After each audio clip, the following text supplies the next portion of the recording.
Hi, everyone. Thank you so much for joining us tonight. My name is Mandy Snodgrass, and I am the SAB coordinator here at the Dole Institute of Politics. We have a really exciting program tonight, and again, thank you all for tuning in. Really quick, before we get started, I want to mention a couple of things. This is virtual Party on the Patio. We are normally on the patio of the Dole Institute of Politics, but due to our current situation, we're doing all of our events this semester virtually. And we got some really exciting events coming up. So we have Pizza and Politics that Ashley Weismiller is going to be getting started, and she'll be putting out more information on that in coming weeks. So be sure to check in on our social media and on the email. We have our annual discussion groups, and this fall, our fellow is Colleen McCain Nelson, who is the editor for the editor's page and the vice president of the Kansas City Star. She's going to be covering the 2020 election cycle, and the first one will be September 23rd. So also stay tuned for more information on that through the email and on our social media. And finally, our first SAB meeting of this semester will be on September 8th, so Tuesday at 5:30. And you can message us or check your email for the information for that Zoom meeting.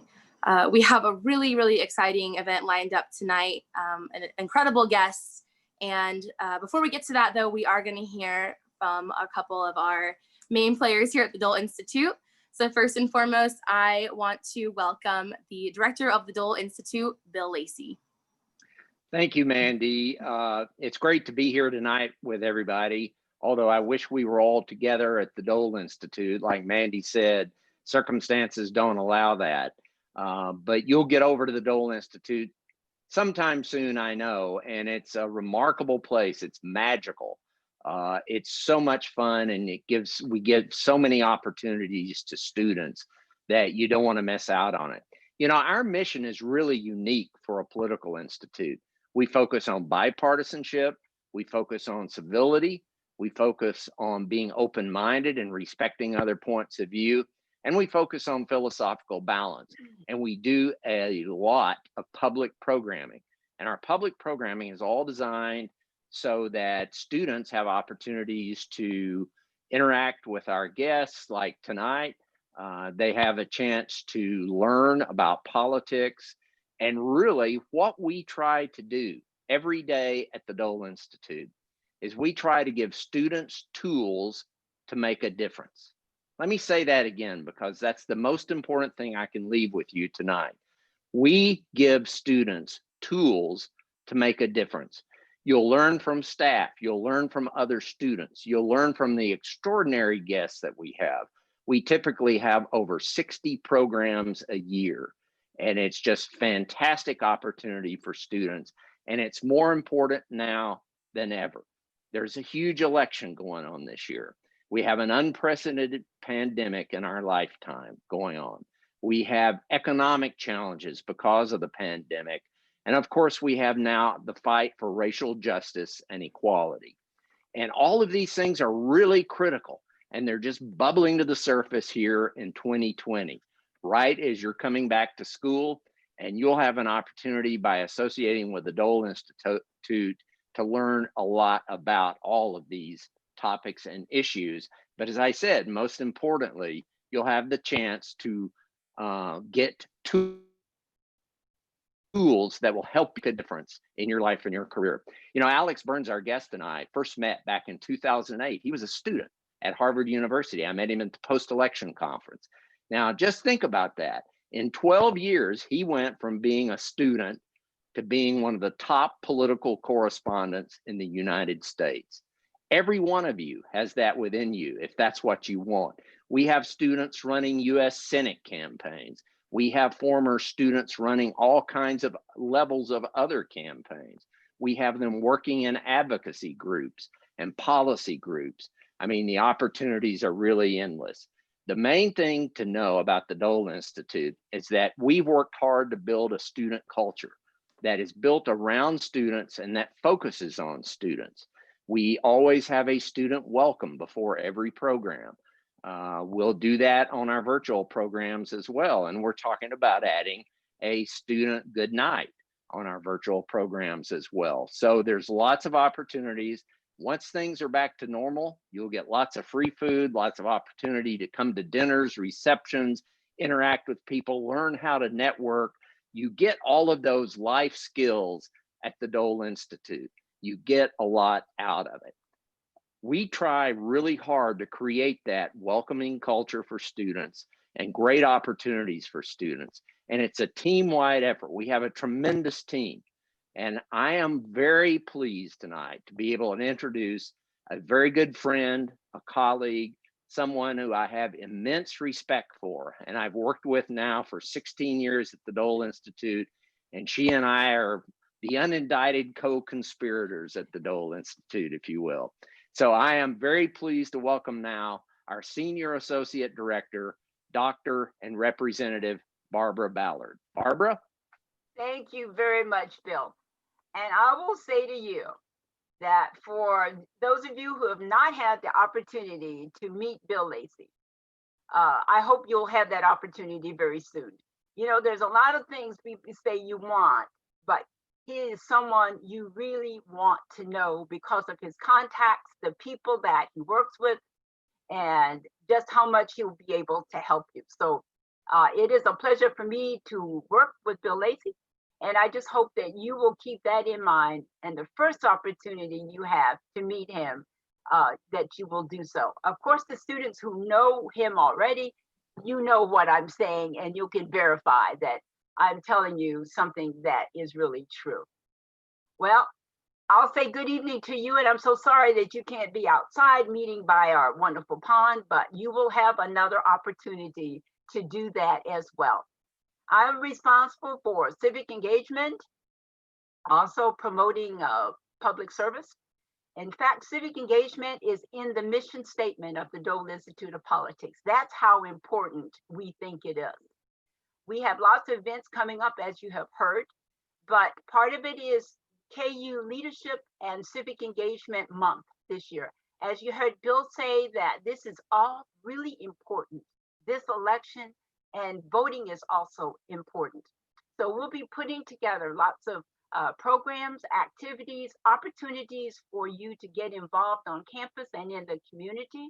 And we're very proud of the programs that we do. Part of it will have voter registration, and you will have an opportunity, if you do not know,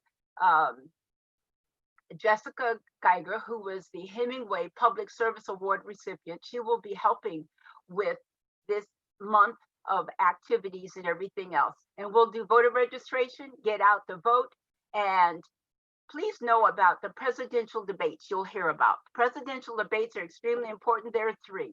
That's September the 29th, October the 15th, and October the 22nd. And the vice presidential debate will be October the 7th. And you'll hear more about Debate Watch with Dr. Diana Carlin. So I hope you will pay attention to that as well. Please think about volunteering to help us with voter registration, also to get out the vote. Our theme this year, as it was in 2018, Jayhawks vote. Jayhawks engage, Jayhawks lead, and Jayhawks vote. We will have, for all of you who will help us do this, t-shirts that talks about Jayhawks voting and how important it is that we do that. You know, civic engagement is not only voting, but it's also current events. It's participating. It's being concerned about your community, making your campus what you want it to be, the leadership that you provide. So I hope that you will think about that again, in terms of giving us some of your time and helping us. In 2018, which is really important, we participated in the Big 12 challenge. Remember, we're the Big 12, but we only have 10 universities in it. But in the Big 12, we were really excited to find out this past summer that we wanted to increase the voting age of 18 to 29-year-olds. KU was one of the top universities with increasing that voting age. And we would like to defend what we did in 2018. So again, we will be competing for that distinction of increasing the voting percentage of 18 to 29-year-olds. And it's not just SAB, it's not just the Dole Institute, it's all of our organizations working together on campus to do that. And I hope you will take that opportunity to help us. So again, I'm going to say welcome. We are the place for you. The Dole Institute cares about what you do outside of the classroom as well as what you do inside the classroom. So we are your place as soon as we have that opportunity to open again. But until then, you will see us online. We continue to do it. We didn't go away. We're still here. We just can't do it the way we normally would do it. So again, welcome. Please enjoy Alex Burns this evening, and I think you will. And think about Jessica Geiger when she contacts you saying yes. We appreciate you being on campus. Jayhawks are awesome people. We do vote, we care, and we do become civically engaged. Thank you so much and have a wonderful evening. And I will turn this back over to Mandy.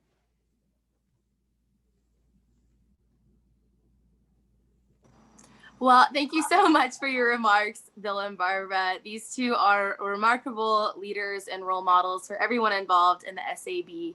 And I'm really thankful for you guys and your service there. And now I'm excited to officially welcome tonight's guest, Alex Burns. Alex is a national political correspondent for the New York Times, covering elections and political power across the country. He was one of the lead reporters covering Donald Trump's presidential campaign in 2016, after coming to the Times in 2015 as a political correspondent for the Metro desk. Before joining the Times, Alex was a reporter and editor at Politico, where he covered the 2012 presidential election. He's a graduate of Harvard University, where he edited the Harvard Political Review. Welcome, Alex. Thank you so much for joining us tonight. Thanks so much for having me. Yeah, and students, as you're watching, if you want to ask Alex a question, if he says something that interests you or you want to know more information, you can definitely leave a comment on the YouTube channel and we will try to get to it at the end. But Alex, let's start out. Can you just give us a little bit more in-depth background of yourself? Sure. Well, let me just start by saying thanks to you for inviting me into the Dole Institute, for having me not just at this event, but at a couple over the last decade that I've been a political reporter, as Bill was nice enough to recall, decade plus now that I've been a political reporter. It's just a phenomenal organization. I've loved every experience I've had there. So this is my sort of third and a half presidential election. I graduated college in the spring of 2008 and sort of caught the tail end of that election. There's not a whole lot of suspense. By the time I got there, the Democratic primary had ended, but I was there for the Sarah Palin phenomenon. I was there for the choice of Joe Biden as Barack Obama's running mate, the debates that year. And it was just an election, I think a lot of people thought, that would sort of never be matched in terms of the drama, the stakes, the surprises involved. We've obviously had, a pretty extraordinary election so far this year, I think, in terms of just how surprising in a lot of different ways it has been. But that's sort of the origins of me as a political reporter. I've sort of stayed in the national space, except for that about a year when I covered New York City politics when I came to the Times in 2015. And I had sort of thought that I was going to step away from covering national politics by taking this job as the Metro political correspondent that I was really excited about. And then Donald Trump announced for president, and New York City politics kind of merged with national politics. And here I am 5 years later.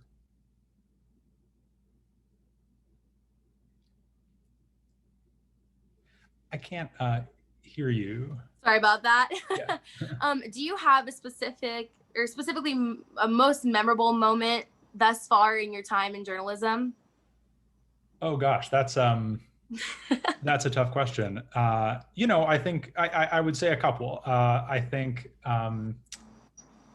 it'd be hard to top the night of the 2016 election, when we were all, I think, really taken by surprise by the result. And we really had to figure out what to say to explain to readers what had happened. It's not that we thought there was no chance that President Trump would win the election, but we thought there was a very small chance. And, sometimes low probability events happen, and sometimes they happen in a way where you got to figure out how to explain, not just to readers in the US, but to readers around the world, what happened. And I think we're kind of still explaining what happened 4 years later. The other event that I think I always come back to, I covered the special election for the Senate in Alabama in 2017, when Jeff Sessions' seat was up and the Republicans nominated Roy Moore, who was accused of being a child molester, and the Democratic candidate Doug Jones won a very, very narrow victory. And I happened to be at the Doug Jones event that night, and I don't think I'll ever forget the look on his face, because it was like, well, I've never seen somebody holding a lottery ticket as they win the lottery, like something that they've dreamed of, but really didn't think it was going to happen because you're a Democrat and it's Alabama. And just sort of the look of like surprise and pure joy, I don't know that I've seen on a politician in quite that way. Right. Yeah. And that high from election night, when you're in the moment watching the returns come in, and even if you're just documenting it, it's definitely unmatched. Now, when Biden announced Harris as his running mate, your article made, I believe, the front page of the New York Times. Is that correct? Yes. Yeah, congratulations on that. Now, do you have a particular story that you're most proud of working through and covering, or that you found most interesting or challenging to write? In this current election, you mean? In general, in your time in journalism? There have been a bunch that have been tough. I think VP season is always really challenging because it's so competitive, and it's there are a couple stories in every election season that literally everybody is competing for, and that was one of them. And trying to get not just who is it going to be, but sort of the story behind the process. And you got to give a lot of credit to the Biden organization for running a really, really tight ship on that VP search. It was very, very difficult to get inside what was going on in real time. I was really proud of the story that I and a couple of my colleagues did right after the choice was announced. There was that day, the story on the day of the choice that you're referring to, and then subsequently we did the sort of like behind the scenes story of how the decision was made. And really, for the first time, we're able to crack the interview process for at least some of the candidates, some of the issues that others ran into in vetting, and get a little bit closer to what Biden himself was thinking and asking about, including about Senator Harris, that there was such opposition to her among important people in her home state of California, who she just had all kinds of sort of factional feuds with. And Biden heard from so many of them that at one point he started asking his advisors, like, is she just really unpopular out there? Is she just like an unpopular person in her own state? And they had to explain to him that, it's not that she's generally unpopular. She's perfectly solid Democratic politician in California. But it's a complicated state with a lot of divisions, even within Democratic politics. And that's part of what you're hearing. Mm-hmm. Now, when you are talking about how the campaign ran a tight ship, and sometimes you're really having to work hard to get some of that information before it becomes public knowledge, is that a process that where personal relationships and conversation and trust becomes really important as a journalist? Or how do you go about that, I guess? It absolutely relies on personal relationships and trust, and I would say on building a certain kind of track record of the way you do your work. There are certain people who you deal with in every election because they're important figures in one party or the other, or they are operatives who work on campaigns every 2 years, or they're donors who get very involved, or they're candidates. But there are also a lot of new people every 2 or 4 years, depending on what kind of campaign you're talking about. And, ideally, in every election, you try to build a new set of great sources. In order to do that, you're relying on people having heard things about your work from the last election, maybe having read your work in the last election, and hopefully having a sense that you're somebody who is honest, who is responsible about the difference between on the record and off the record information, that you don't breach confidences, and that you're basically in this for the right reasons, that you're not trying to just sort of find some tabloidy nugget of salacious information to embarrass the person who you're talking to, that you're trying to really understand what's going on. And sometimes that leads to some people being embarrassed, but that's not, you're not setting out to sort of jam the person you're talking to. And I think that's basically how most reporters try to do this kind of work, at least if they're people who want to cover more than one election. It's really hard to do this kind of work successfully and get that kind of inside information over time if you develop a reputation for not being honest or telling people that your story is going to be about one thing and then it turns out to be about a completely different thing, where they might not have cooperated if you hadn't given it to if you had given it to them straight. Right. Longevity definitely matters then in that sense. Now, so you have talked about it a little bit already, but you have sort of an interesting perspective coming into this election because you've, one, you're part of the media, and this is obviously a sort of interesting time, it seems like, to be a member of the media, but you've also covered previous presidential elections, and you covered the 2016 election with at least one of these candidates. And so, do you see a lot of similarities and differences, or can you kind of compare and contrast your previous presidential election cycles with this particular one? Sure. I think there are some important similarities. Joe Biden is a familiar character. I don't think that that we're learning about like a whole new side of Joe Biden as a candidate that was totally, beyond our comprehension back in 2008 when I saw him chosen for vice president in my first campaign. I think that this is the second election I've covered with an incumbent president after 2012. That's always a very different dynamic.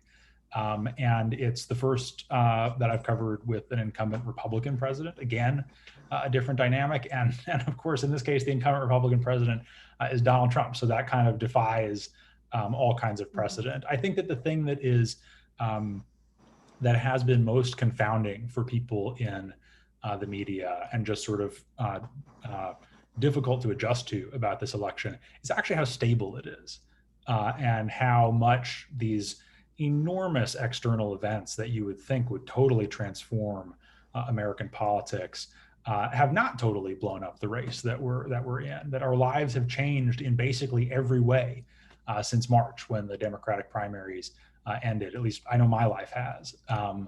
But the race itself, the fundamental dynamics of the race and what people think of the president and what people think of Biden and which states this is being fought over are really not that different now than they were a year ago. And that really does defy, I think, the lived experience of most political reporters, including me, that if there are elections that are more stable than others. I think that when you have an incumbent president, it's always a little more stable because people have such a developed view of one of the two candidates. In this case, Joe Biden's also a very, very familiar figure to people. But when you think about, going back to when I was, my first semester in college was the fall of the 2004 election between Bush and Kerry.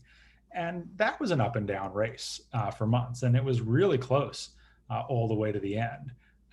We haven't had much up and down in this race. That's hard to explain, and it's hard to resist the temptation, I think, for a lot of people to assume that if there is a major event, that the race will move, because so many times there has been a major event and the race has, maybe moved under sort of at a microscopic level, but not in a bigger way. Mm-hmm. So it may seem more dramatic than maybe technically it is. Right. I got you. So clearly, and a lot of people have said this, and you might disagree, but voter turnout this particular election is going to play a fairly significant role in the outcome. And as a member of the media, do you think that the media supports or encourages the get out to vote effort? And if so, in what particular ways? I guess I'm not sure. I think that there are ways in which the media does or can do or can play a role in explaining to people what the process of voting is.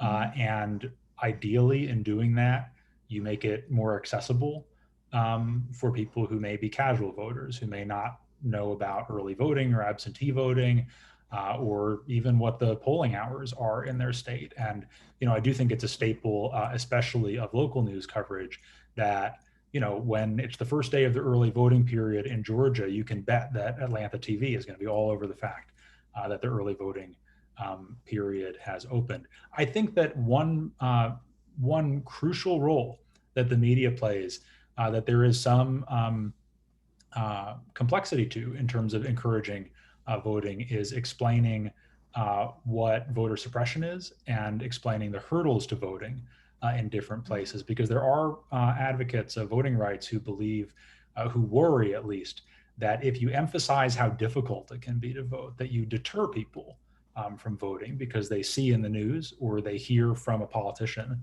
that voter ID is an onerous burden, or the post office is delivering things slowly, or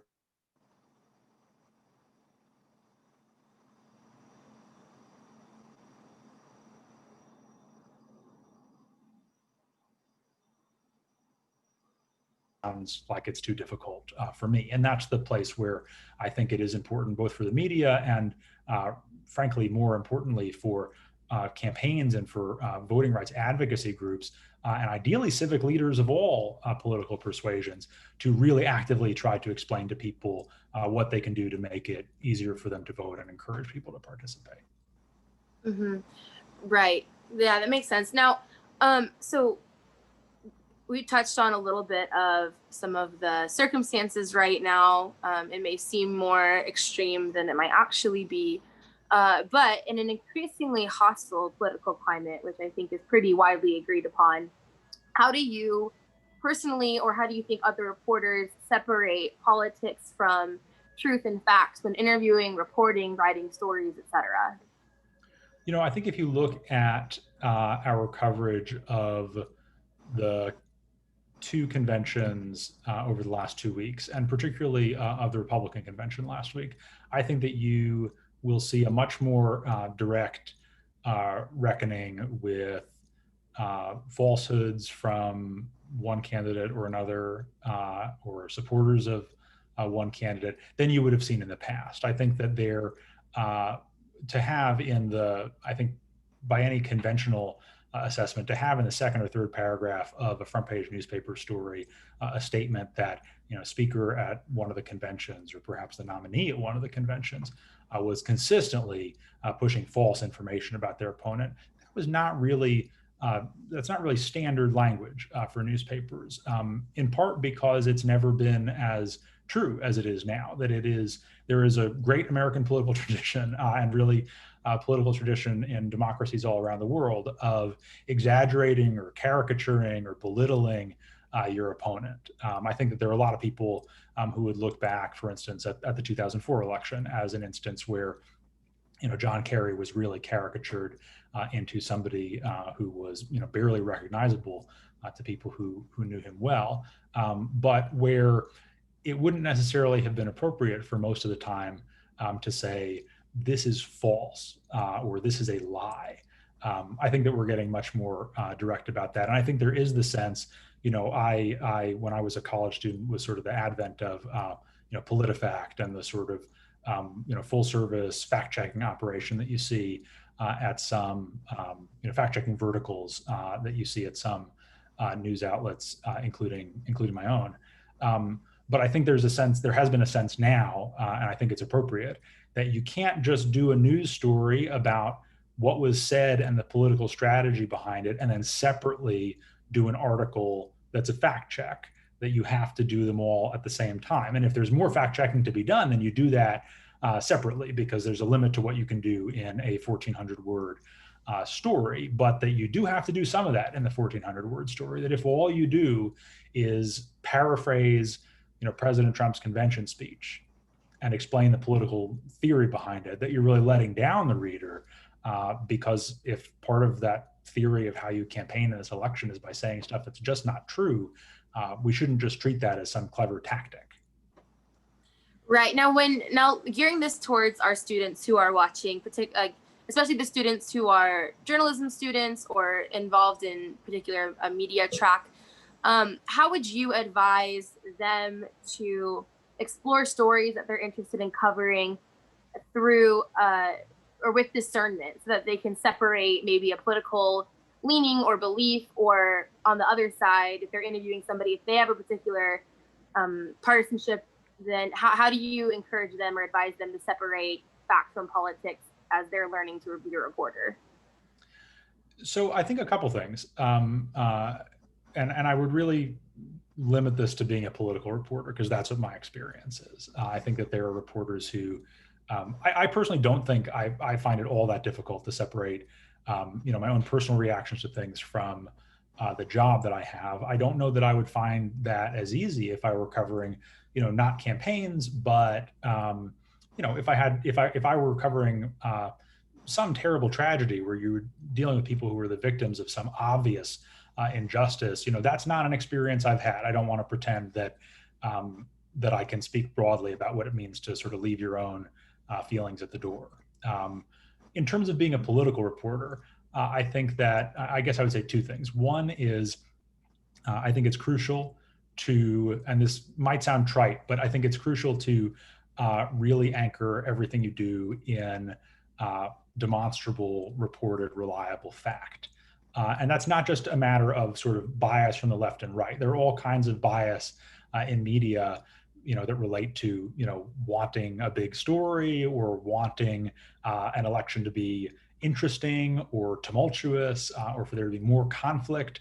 And I think that, we're dealing with this right now, where there's this big debate over, what was the effect of the political conventions on the 2020 race? And my own personal view, and I personally find it liberating to embrace this view of things, is I don't really know. I don't think anybody really knows yet, right? And until we have, hard evidence that it has moved in one way or another, we just don't need to pass judgment on that. I think that's true for a lot of things, right? That, I don't need to, in order to do my job, I don't need to have a personal view of whether Joe Biden's tax plan is good for America, or whether Donald Trump's foreign policy is good for America.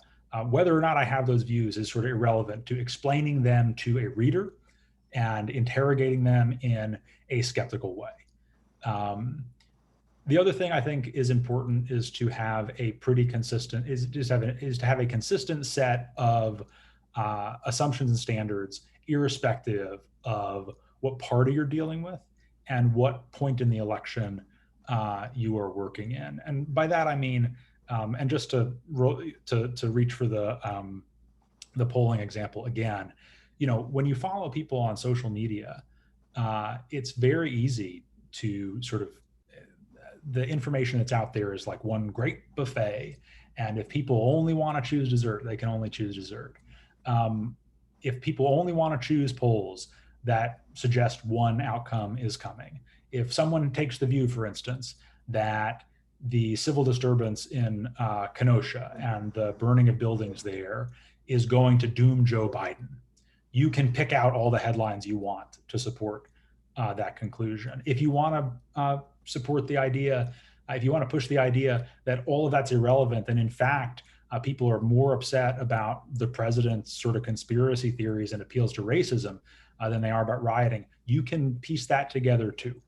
The important thing for someone in my job is to set a pretty high bar for what it takes to reach either of those conclusions, and to make sure that it's the same bar no matter which direction it's coming from. And that can get really hard, particularly in the last 2 months of an election, not because partisan or ideological or cultural bias comes into play more, but because the pressure to make big statements, big declarative and predictive statements about what's going on becomes much, much greater. Because as much as people pretend that they want really rich, nutritious coverage of the substance of an election, at this point, for the next 60 days, the only question I get asked by friends and family is who's going to win.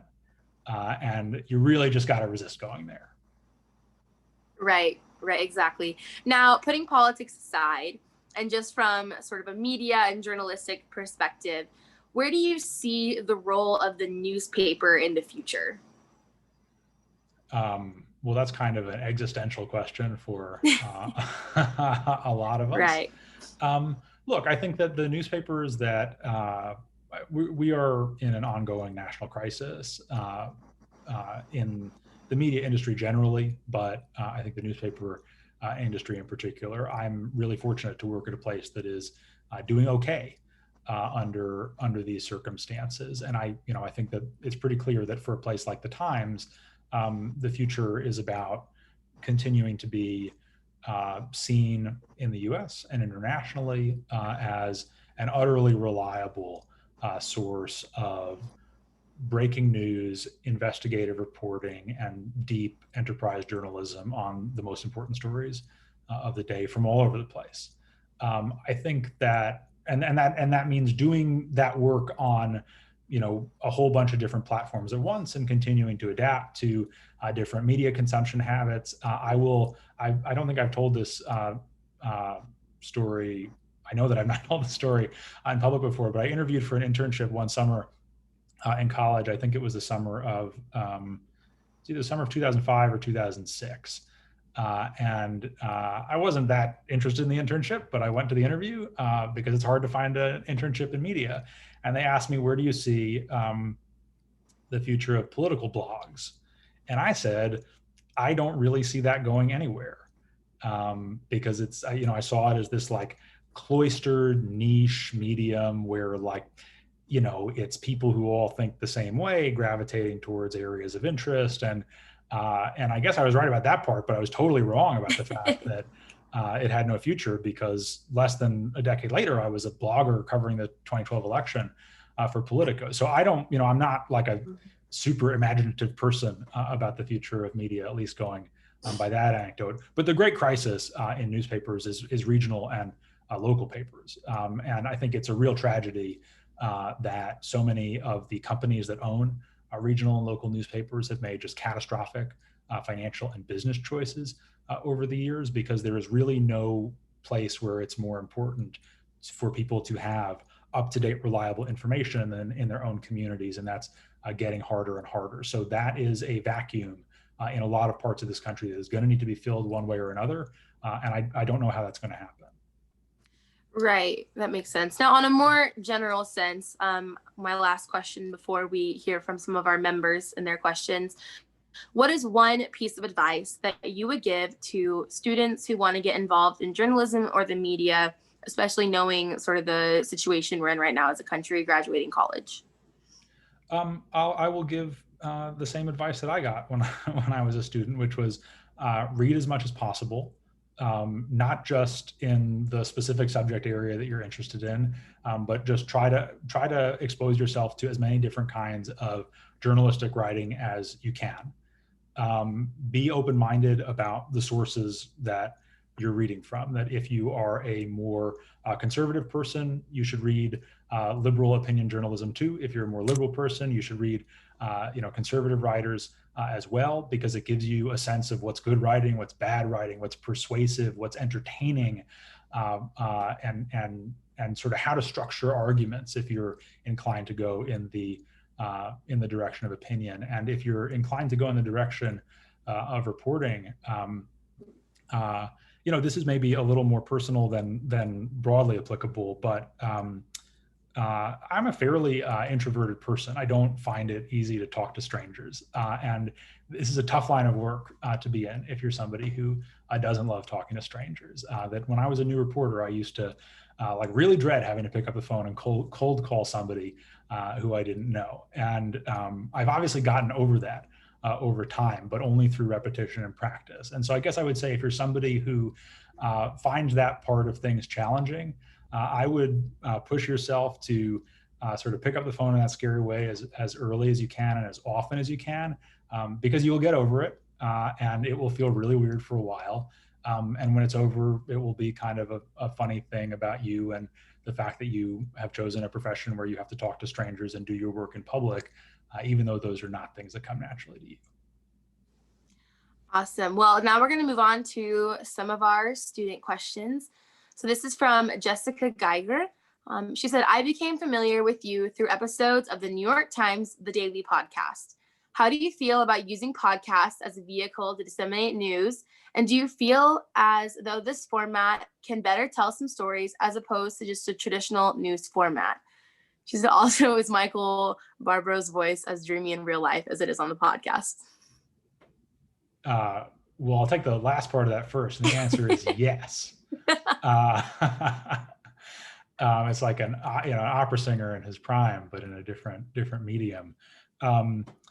No, well, thank you for listening. I think I have been really converted to the podcast format by The Daily. I was not a regular listener of podcasts prior to that, and I have really been persuaded of the value of podcasts as a medium as a result. I think that I had the suspicion, and I think for a lot of podcasts, I still do have the suspicion that it's essentially just a different medium for talk radio, that it's a place for people to plug in and hear people who basically see the world the way they do or share their interests, kind of riffing about one thing or the other. And there's definitely a lot of that out there. I think that what the Daily team has done that is so impressive, and it's something that you see in other contexts as well, is really cracking the code on how to tell a story about the news in that format of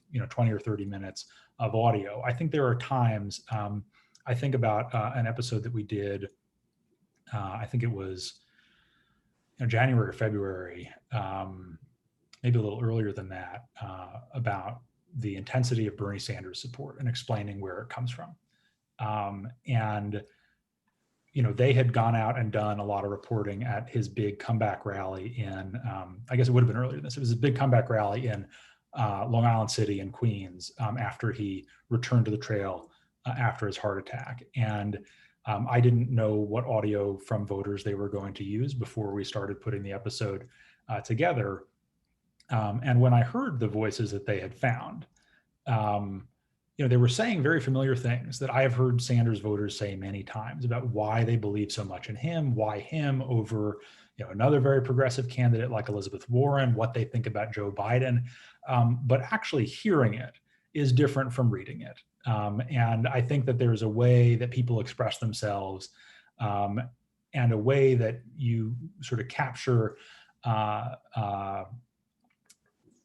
the sort of the scene that you're trying to describe in a different and more accessible way when you're actually hearing their tone and when you're actually hearing, in a moment when you're doing an interview and a voter takes a long pause or stumbles over their words or says one thing and then backtracks.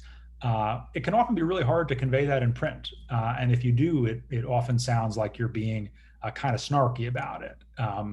It's not like that in audio. I think that it makes the campaign come alive in a different way. So at least for my, for my part of the newsroom and for my area of coverage, I think it's enormously valuable. And I think it's also a place where the sort of long form interview, I don't mean with someone like me on the Daily, but I mean with, somebody like Andrew Cuomo in the middle of the COVID crisis, where the long form interview has a life that you wouldn't necessarily have, in a 5-minute TV segment or even in almost any segment, almost any format other than a podcast or NPR.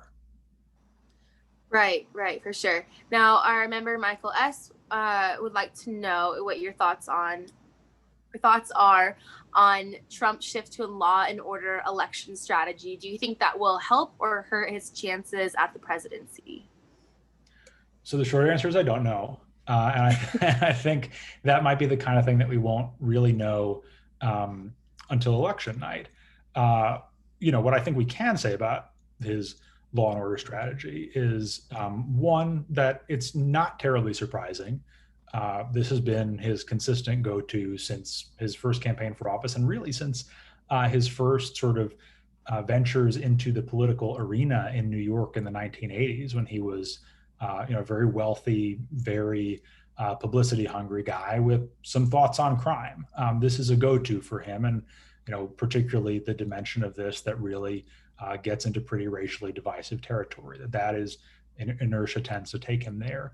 I think the fact that he is relying on that issue right now tells you a lot about how he and his campaign think the issue of the coronavirus pandemic is playing. That if he was in a position to run for re-election on a message of, we are on our way back, the great American comeback is underway, we saved so many lives, we propped up the economy, and happy days are almost here again, that is what he would be doing. And it's what he has intermittently tried to do, including at the convention last week. The fact that you have seen this hard pivot in the direction of law and order, the mob is coming for you kind of rhetoric tells you a lot about the urgency that they feel about coalescing the Republican base, strengthening their standing with conservative-leaning white voters, and trying to do something to close the gap with Biden in an election that right now has been so dominated by the pandemic. Okay. Yeah, and another member, Hunter F., asks, which one of the Rust Belt states that went to Trump in 2016 will be most likely to go to Biden? And which state do you think will be the least likely? I think that the way both campaigns would rank them right now is that Michigan is the likeliest to vote for Democrats, followed by Pennsylvania, followed by Wisconsin. That Wisconsin is the one that is closest to even right now. I am relying on them for that assessment because we have not had a ton of public opinion research. There are 2 polls today that suggest that Pennsylvania is getting closer and Biden is in decent shape in Wisconsin, but that's the assessment of the campaigns. I would add to that list another state that folks ought to be watching is Minnesota. That it was not a state that flipped to Trump last time, but it very, very nearly did flip to Trump. So for the president, who is really trying to find new ways to get to 270, because if you take away Michigan, take away Pennsylvania, it starts to get pretty tight with other states like Florida, Arizona, North Carolina on the map. They do look at Minnesota as part of a group of 4 in the upper Midwest. Yeah. And then Catherine M. would like to know, what was your favorite organization / extracurricular that you were involved with in college? Well, Bill alluded to, we met at a conference after the 2008 election at the Institute of Politics, which I believe has a relationship with the Dole Institute. And I spent an enormous amount of time there and, paid for it with the quality of my senior thesis, but I have no regrets about that. Right. Awesome. I totally understand that. Well, and Stephen N. asks, Trump won Wisconsin in 2016 by about 22,000 votes. Do you think that the protests in Kenosha will affect the Wisconsin race? If so, in what way? You kind of alluded to this, but if you have any more insight to Wisconsin in particular and Kenosha, we'd love to hear it. Sure. I think that, there's no question that it will affect the race. I think we're still finding out exactly how. The president was there yesterday. Biden is going there tomorrow, which will mean that Biden will have visited Wisconsin one more time than Hillary Clinton did in the 2016 election. I think that it's pretty clear that this is going to be a polarizing moment in Wisconsin. I think that the hope on the Trump side is that it will do 2 things for him. One is that it will bring back rural conservative white voters, some of whom have drifted towards Joe Biden. Trump has consistently been winning conservative rural voters by a wide margin. But, in a state that he won by 22,000 votes last time, if your margin just shaves down a little bit, that can make a big difference if you're suddenly winning rural voters by 20 points as opposed to 30 points. And the hope is that suburban voters who find Trump offensive on a whole lot of levels will ultimately decide, I can't stand this guy, but at least he's going to keep me safe from the riots. I think the hope on the Biden side is that those people will really find Trump so offensive and untrustworthy that even in spite of feeling like they don't like what they see in Kenosha, they don't really see Trump as the answer to that. And I don't think we know exactly how it's going to play. It's, Wisconsin's going to be one of the closest states on election night unless this thing breaks hard in one direction or another. And I think it's the state that folks in my profession are watching the most closely. Although I will say that Arizona has, is as big an electoral prize as Wisconsin. And I think we have spent so much time after 2016 focused on the Midwest generally that there is a chance that we go into an election day looking up north when in fact there's a story that's just as important happening in the South and Southwest. Mm-hmm. Yeah, and Sophia B asks, what advice do you have for student journalists working to cover national political issues and the presidential election specifically geared towards a college audience? I think this is a really interesting election for a younger audience.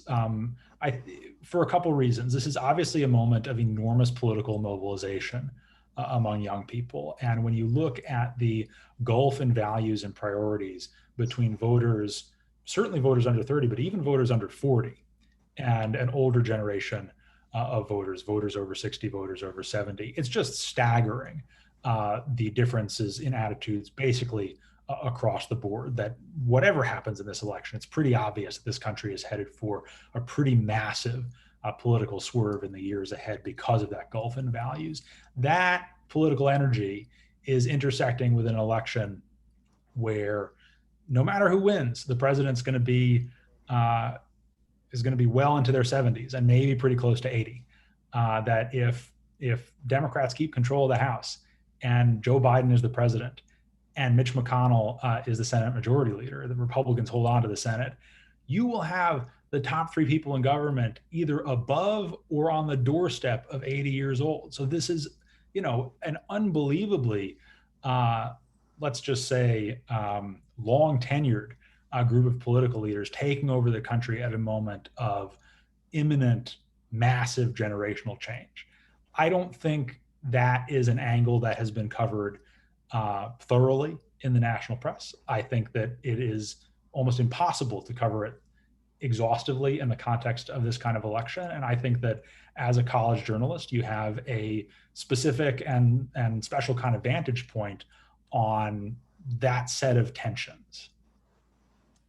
Right. Yeah. And Olivia R asks, how will news organizations have to change reporting of the 2020 election results based on the anticipation of delayed ballot counting from an increase of voting by mail? Really, really cautiously. I think that people are going to be as conservative as they have ever been. I mean, conservative as in cautious, not as in leaning to the right, as conservative as they have ever been about declaring who has won one state or another. I think what we saw, I remember on election night in 2018, I went to sleep on election night thinking that it had been obviously a good night for Democrats. They took the House, but that the Senate had been pretty disappointing for them, that they lost more seats than they expected to because they didn't win in Arizona, which was one of their best chances to pick up a seat. And as we saw, as ballots were counted in the coming days, they did win Arizona. And they actually won Arizona by, not a wide margin, but like a pretty convincing margin, given that it's Democrats in a red state. So I think that was a good lesson for a lot of us, and good training for an election where, Arizona itself is obviously a major battleground, but where other states are going to be looking a little bit more like Arizona, a little bit more like California in terms of how their votes are counted. I do think that one thing we have going for us on election night, for folks who are hoping to know pretty fast what the result is, Florida has a very sophisticated and fast counting vote by mail system. And there are not a lot of nice things that people nationally will say about elections in Florida, but they do count their votes pretty fast. Sometimes they don't get all of them, or there are concerns they don't get all of them, but they do count their votes pretty fast. So if it's clear on election night that Biden has won Florida, or that he has a solid lead in Florida, it's pretty hard to see how the rest of the map comes together for the president. If the president carries Florida, then you look at the Midwest, and there are other ways for Biden to get there. But I think we're all going to be looking at Florida for probably the best clues we're going to get on election night. Okay. And Noah H asks, how do you adjust to the new normal of the president's hostility towards media? I think the short answer is you don't really adjust to it, that there are some things that that shock you when they happen the first time, and they should shock you when they happen for the 100th time. I think that one way in which the sort of political media business has adjusted is that there was, during the early part of the 2016 campaign, I think a certain sense of novelty or amusement or even pride about being attacked by the president. That, fake news used to be a thing that reporters would joke about as, like put in your Twitter bio as a joke. I never did that, but people would kind of do that. That being called, a dumb, bad reporter by this kind of candidate nobody had ever seen before was kind of entertaining to some people. And I don't think people find it all that entertaining anymore. And I think that wore off a while ago, and I think that's good. Yeah, and Alec F asks, what is one thing that you would take from the New York Times and apply to other newspapers? And what is one thing that you would take from other newspapers and apply to the New York Times? That's a fantastic question.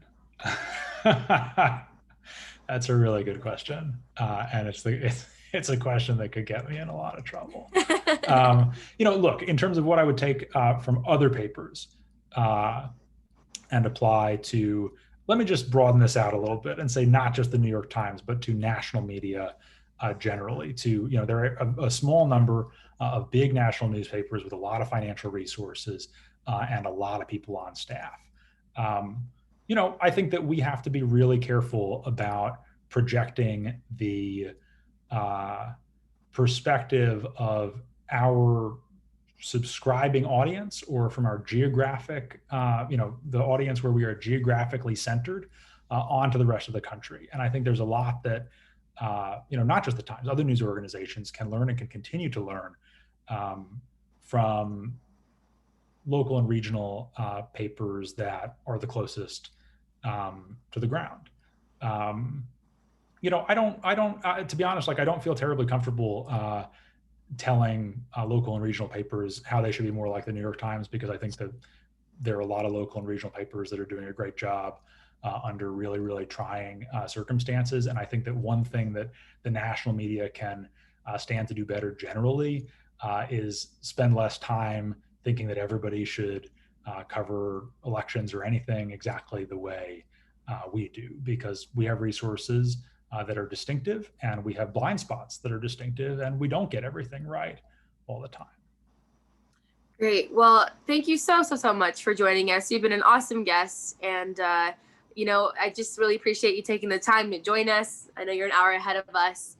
And it means a lot for you to do that, especially right now in the midst of this election cycle. So we really appreciate you being here. No, well, thank you again for having me. And I just want to wish everybody luck in their semester and in their experience of the next 2 months of this campaign. If there are folks who are participating in this who have other questions about becoming a journalist or political media, do feel free to reach out. My email address is not hard to find.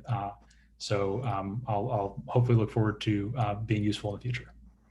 Great. Thank you so much. And thank you everyone for joining in. I just want to remind you again, we do have some upcoming events that are very exciting. Joining us next week for the journalism and politics lectures, actually Alex's wife, MJ Lee, and Francesca Chambers. And that will be next Wednesday at 7 p.m. And it'll be live streamed here on the YouTube channel as well.